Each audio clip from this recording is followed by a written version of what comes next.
आप सभी का मेरे YouTube चैनल उदय जिद जीतने के में बहुत बहुत हार्दिक स्वागत है। आज हम पढ़ने वाले हैं भारतीय राष्ट्रीय कांग्रेस के उन तमाम अधिवेशनों को जो आज़ादी से पूर्व 1885 से लेकर के 1947 तक 57 अधिवेशनों के रूप में चलते रहे हैं। तो इसके हम एक ब्रीफ इंट्रोडक्शन पहले ले लेते हैं, फिर इसके गहराई में हम जाएंगे। भारतीय राष्ट्रीय कांग्रेस की स्थापना 28 दिसंबर 1885 ईस्वी में की गई थी। बड़ी रोचक तथ्य यह है कि इसकी स्थापना भारत के सेवानिवृत्त ब्रिटिश अधिकारी A.O. ह्यूम ने की थी। इसमें एक बात और है कि A.O. ह्यूम यह शॉर्ट नाम है। लगभग में हर एग्जामों में कहीं ना कहीं इस तरह का क्वेश्चन आ ही जाता है कि A.O. ह्यूम का फुल फॉर्म क्या है, पूरा इनका नाम क्या है। तो इनका पूरा नाम है एलन ऑक्टेवियन ह्यूम। ठीक है। इसमें विभिन्न प्रेसिडेंसियों के यह एक सम्मेलन हुआ था मुंबई में, और इसमें विभिन्न प्रेसिडेंसियों के 72 सदस्य एकत्र हुए थे। यह सम्मेलन जो है बम्बई के एक जगह है, उसका नाम है गोकुल दास तेजपाल संस्कृत कॉलेज, वहाँ पे यह सम्मेलन हुई थी। संभवतः यह भारत का प्रथम राजनीतिक संगठन था उस समय कांग्रेस, और इसका मेन उद्देश्य यह था कि लोगों को इकट्ठा करना। और उस समय जो 1857 तक की जो क्रांति हुई था, वह कहीं ना कहीं 1857 की जो क्रांति की उसकी विफलता का मेन कारण यह था कि कहीं ना कहीं हमारे पास एक मजबूत राजनीतिक संगठन नहीं था जिसको जो किसी भी आंदोलन को लीड कर सके। इस बात की इस कमी को पूरा किया भारतीय राष्ट्रीय कांग्रेस ने 1885 ईस्वी में। इसका जो मूल उद्देश्य यही था कि जाति धर्म क्षेत्र से ऊपर उठकर राष्ट्रीय एकता की भावना को विकसित करना। और इसकी अध्यक्षता जो है, पहली अध्यक्षता जो है, इसको कहते उमेश चंद्र बनर्जी ने।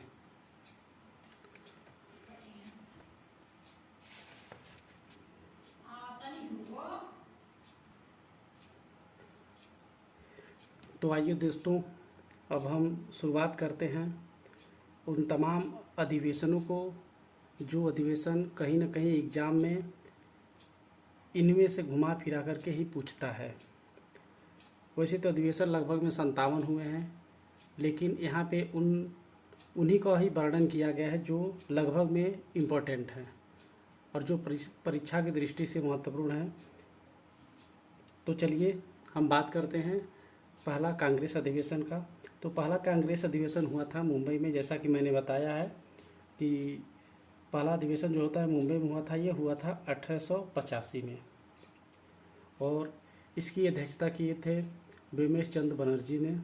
और इसमें 72 प्रतिनिधियों ने भाग लिए थे। इस देश के लगभग 72 प्रतिनिधियों ने विभिन्न प्रेसिडेंसियों से आए हुए थे, और इन लोगों ने भाग लिया था। अब हम बात करेंगे दूसरे अधिवेशन। दूसरा अधिवेशन जो हुआ था कलकत्ता में हुआ था। जैसा कि मित्रों आप लोगों को पता है कि जब शुरुआत में अंग्रेज अपने देश में आए तो वह तीन स्थानों को बहुत अधिक प्राथमिकता दिए थे। उनमें से एक था कोलकाता, दूसरा था तमिलनाडु, और तीसरा था मुंबई। तो जब इन तीन की ही प्राथमिकता उनके नज़र में अच्छी थी, तो यह तीन जगह ही इसीलिए कांग्रेस का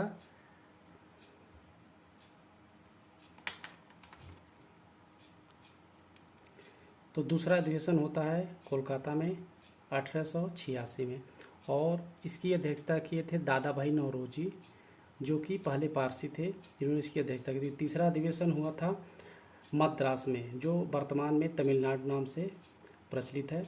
तो यहाँ पे इसकी अध्यक्षता हुई थी, तीसरी अध्यक्षता हुई थी 1887 में, और इसकी अध्यक्षता किए थे बदरुद्दीन तैयब जी, जो कि प्रथम मुस्लिम अध्यक्ष हुए थे। और जो सबसे महत्वपूर्ण से भी महत्वपूर्ण है वह है चौथा अधिवेशन, जो कि 1888 ईस्वी में हुआ था इलाहाबाद में। यह महत्वपूर्ण इसलिए हो जाता है कि एग्जामों में क्वेश्चन बना करके ऐसे पूछता है कि कांग्रेस का प्रथम ऐसा अध्यक्ष कौन था जो अंग्रेज था, या जिसका नाम जो अंग्रेज या बाहरी था, तो उनका नाम था जॉर्ज यूल, जो कि भारतीय राष्ट्रीय कांग्रेस के चौथे अध्यक्ष बने थे, वह जॉर्ज यूल थे। अब इसके नीचे हम आते हैं, 12वां अधिवेशन होता है 1896 में कलकत्ता में। 1896 में होता है यह 12वां अधिवेशन होता है कांग्रेस का। 1896 में होता है, कलकत्ता में है, और इसकी अध्यक्षता करते हैं रहीमतुल्लाह सयानी। और यह महत्वपूर्ण इसलिए है कि पहली बार वंदे मातरम गाया गया था इस अधिवेशन में। जो 12वां अधिवेशन था, इसमें पहली बार वंदे मातरम गाया गया था। वंदे मातरम जैसे आप लोग जानते हैं कि यह 1896 में बंकिम चंद्र चट्टोपाध्याय संस्कृत प्लस बांग्ला मिश्रित भाषा में रचित था उनका आनंद मठ। उसी आनंद मठ में इसका पहला वर्णन मिला। इस गीत को गाने में लगभग में 65 सेकेंड या ऐसे कहें कि 1 मिनट 5 सेकेंड का समय लगता है। और यह वंदे मातरम का जो शाब्दिक अर्थ होता है वह यह होता है कि माता की वंदना करना। ये हो गया। और इसके नीचे जब आते हैं तो हम पाते हैं एक होता है 22वां सम्मेलन होता है 1906 में कलकत्ता में। 1906 में कलकत्ता में 22वां अधिवेशन होता है 1906 में। यह इसकी अध्यक्षता करते हैं दादा भाई नौरोजी। दादा भाई, इसमें इंटरेस्टिंग बात यह है कि दादा भाई नौरोजी की यह तीसरी बार अध्यक्षता है। लगातार टोटल कांग्रेस के समय में इन्होंने 3 बार अध्यक्षता की थी, यह तीसरी बार अध्यक्षता है। और पहली बार 1906 में पहली बार स्वराज शब्द का प्रयोग किया गया था, पहली बार 1906 में, जिसका शाब्दिक अर्थ होता है स्वशासन या अपना शासन। स्वराज्य शब्द का पहला प्रयोग दयानंद सरस्वती ने किया था। इसके बाद 1905 में गोपाल कृष्ण गोखले ने किया। अगर सही से आधिकारिक तौर पे देखा जाए तो 1906 में जो कलकत्ता अधिवेशन हुआ था, इस बात को बहुत ज़्यादा इस बल दिया गया था स्वराज शब्द को लेकर के। लेकिन अंतिम रूप से 1916 में जो बाल गंगाधर तिलक ने अपना नारा जो दिया था, स्वराज हमारा जन्म सिद्ध अधिकार है, इसमें इनकी महत्वपूर्ण भूमिका हो जाती है। तो 1906 में ख़त्म हो जाता है ये सब। फिर आता है 1907। 1907 जो सूरत में होता है, 1907 जो सूरत, जिसको हम सूरत फूट बोलते हैं, यह महत्वपूर्ण इसलिए है कि इसमें कांग्रेस का विभाजन हो जाता है। कांग्रेस का विभाजन 2 गुटों में होता है। पहले गुट को नरम दल और दूसरे गुट को गरम दल कहते हैं। जिसमें नरम दल में वो लोग थे जिनका यह मानना था कि कोई गांधीवादी सोच के आधार पे वह आज़ादी को पाने की सोच रखते थे। गरम दल का यह मानना था कि आज़ादी भीख में नहीं मिलने वाली है, आज़ादी छीन के ली जाएगी, जो कि इसी बात को लेकर के गरम दल और नरम दल में तमाम तरह के मतभेद हुए। और 1907 के जो सूरत मतभेद था उसमें कांग्रेस 2 भागों में बट गया। इसकी अध्यक्षता किए थे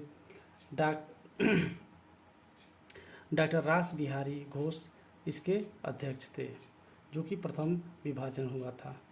फिर होता है 24वां अधिवेशन होता है 1908 में मद्रास में।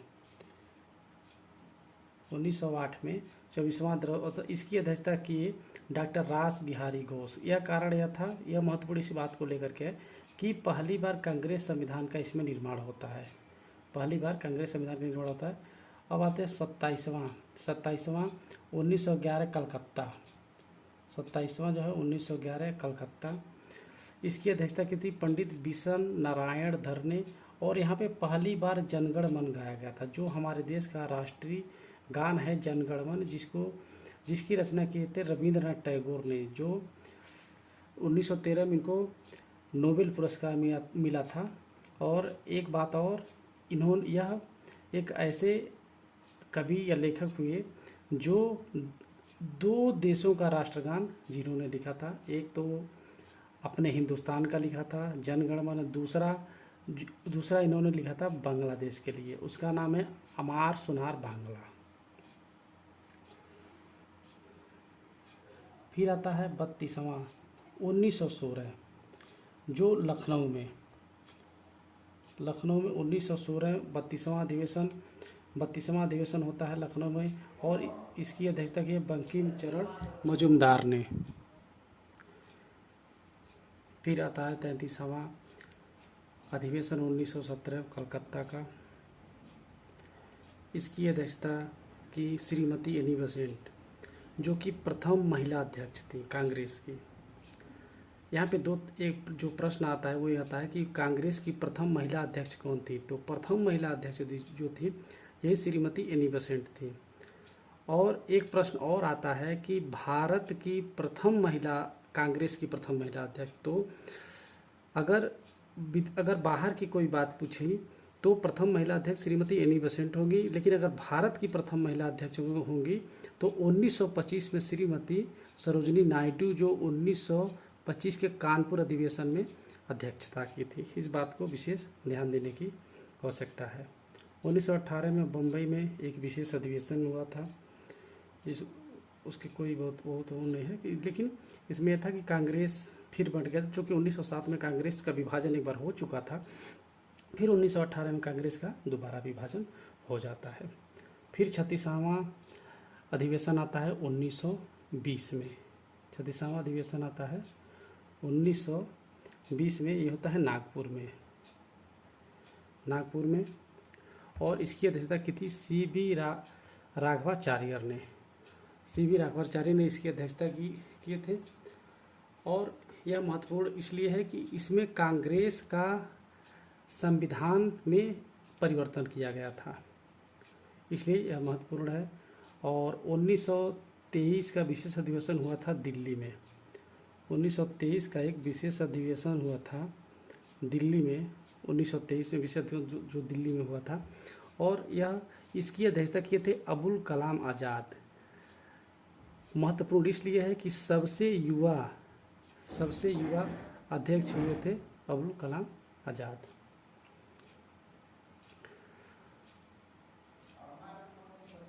फिर हुआ था 40वां अधिवेशन 1924 में हुआ था बेलगांव। यह सबसे अधिक महत्वपूर्ण है। कारण यह है कि महात्मा गांधी पहली बार और अंतिम बार, यानी कि मात्र एक ही बार कांग्रेस के अध्यक्ष बने थे 1924 बेलगांव में। 1924 बेलगांव में महात्मा गांधी पहली बार अध्यक्ष बने थे।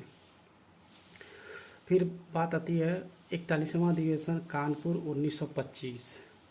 कानपुर में यह महत्वपूर्ण इस बात के लिए है कि इसमें प्रथम भारतीय महिला अध्यक्ष चुनी गई थी श्रीमती सरोजिनी नायडू, और प्रथम अंग्रेज अध्यक्ष थी श्रीमती एनी बेसेंट। और 42वां जो कि गुवाहाटी में हुआ था, एकमात्र कांग्रेस का अधिवेशन जो पूर्वोत्तर भारत में हुआ था, गुवाहाटी एकमात्र अधिवेशन था, इसलिए यह महत्वपूर्ण हो जाता है और कई एग्जामों में यह पूछा भी गया है। फिर 43वां अधिवेशन होता है 1927 मद्रास में। 1927 है, यह 27 होना चाहिए इसको, 1927 में हुआ होता है मद्रास में, और इसकी अध्यक्षता करते हैं डॉक्टर M.A. अंसारी। पूर्ण स्वराज की यह 45वां अधिवेशन होता है लाहौर में 1929 में, और इसकी अध्यक्षता करते हैं पंडित जवाहरलाल नेहरू। और इस अधिवेशन की जो विशेषता थी वह पूर्ण स्वराज की मांग इस बात को लेकर कि हमें स्वराज दिया जाए, हमारा अधिकार दिया जाए और हमारा शासन हम खुद चलाएंगे, इस बात को लेकर के इस पर बहुत जोर दिया गया। और इसकी जो विशेषता थी, जो बात थी इसको पूर्ण स्वराज की मांग को लेकर के, वो था कि कांग्रेस जो है गोलमेज का सम्मेलन का बहिष्कार करे, पूर्ण स्वराज अंतिम लक्ष्य इस अधिवेशन में रखा गया, और जो काउंसिल के सदस्य थे वो अपना त्यागपत्र देते। 26 जनवरी 1930 को देश में प्रथम स्वतंत्रता दिवस मनाया जाएगा, और कारण यह था कि 31 दिसंबर 1929 को रावी नदी के तट पर झंडा लहराया गया था। 1945वां अधिवेशन 1929 में। 46वां अधिवेशन कराची में हुआ था 1931 में, कराची में हुआ था, और इसकी अध्यक्षता किए थे सरदार वल्लभ भाई पटेल, और यह मौलिक अधिकार की मांग पे जोर देता है। फिर आता है 51वां अधिवेशन आता है 1937 में, फैजपुर आता है 1937 में। इसकी जो विशेषता है वह है कि यह गांव में आयोजित होने वाला प्रथम अधिवेशन था, जिसकी अध्यक्षता पंडित जवाहरलाल नेहरू ने किए थे। यह गांव में आयोजित हुआ था, इस बात की विशेषता इसमें रही थी। और 52वां और 53वां 2 लगातार ऐसे अधिवेशन कांग्रेस के रहे, जिसमें इस देश के आज़ादी में अपनी अग्रणी भूमिका निभाने वाले सुभाष चंद्र बोस इन दोनों में अध्यक्ष थे। कुछ कारण रहा था। 1900 हरिपुरा एक जो कि 52वां कांग्रेस का अधिवेशन था 1938, और 53वां कांग्रेस का अधिवेशन था 1939। 1938 में सुभाष चंद्र बोस कांग्रेस के अध्यक्ष चुने गए। 1939 में भी सुभाष चंद्र बोस कांग्रेस के अध्यक्ष चुने गए थे। यह महत्वपूर्ण इस बात को लेकर के है कि जब सुभाष चंद्र बोस जो 1938 में कांग्रेस का अधिवेशन 52वां हुआ था, उसकी जब सुभाष चंद्र बोस ने इसकी अध्यक्षता जीत ली, तो कांग्रेस समर्थित और महात्मा गांधी समर्थित एक प्रत्याशी थे जिनका नाम था पट्टाभी सीतारमैया, वो हार गए। और उन त्रिपुरी में 1953 में त्रिपुरी में 53वां कांग्रेस का सम्मेलन हुआ था 1939 में। इसमें भी सुभाष चंद्र बोस ने कांग्रेस का अध्यक्ष का जो पद था वह जीत लिए थे, लेकिन गांधी जी ने उनका विरोध किया, और गांधी जी का विरोध के कारण ही सुभाष चंद्र बोस ने दुखी होकर के और कांग्रेस के अध्यक्ष पद से इस्तीफा दे दिया। तो इसलिए यह दोनों बहुत महत्वपूर्ण है। 1938, 52 और 53, 1939। अब आता है 55वां अधिवेशन 1946 जो कि मेरठ में हुआ था। 55वां कांग्रेस का अधिवेशन जो था 1946 में मेरठ में हुआ था। इसकी अध्यक्षता किए थे JB कृपलानी। यह महत्वपूर्ण इसलिए है कि यह आज़ादी के समय ये अध्यक्ष थे आचार्य JB कृपलानी। कई एग्जामों में पूछा गया है कि कांग्रेस के समय, आज़ादी के समय कांग्रेस के अध्यक्ष कौन थे, तो यह थे आचार्य JB कृपलानी। फिर एक 56वां एक अधिवेशन होता है कांग्रेस का 1948 में, जयपुर में होता है। इसमें जो पट्टाभी सीतारमैया जिसको गांधी जी ने समर्थित किया था, लेकिन यह विजित नहीं हो पाए थे 1938-1939 में। यह 1948 में जयपुर में एक अधिवेशन था, उसकी यह अध्यक्षता किए थे। एक 57वां सम्मेलन हुआ था 1950 में नासिक में, इसकी अध्यक्षता किए थे पुरुषोत्तम दास टंडन ने। एक और अध्यक्षता हुआ था 1947 में, और इसकी अध्यक्षता किए थे, दिल्ली में विशेष अधिवेशन हुआ था, तो इसकी अध्यक्षता किए थे डॉक्टर राजेंद्र प्रसाद।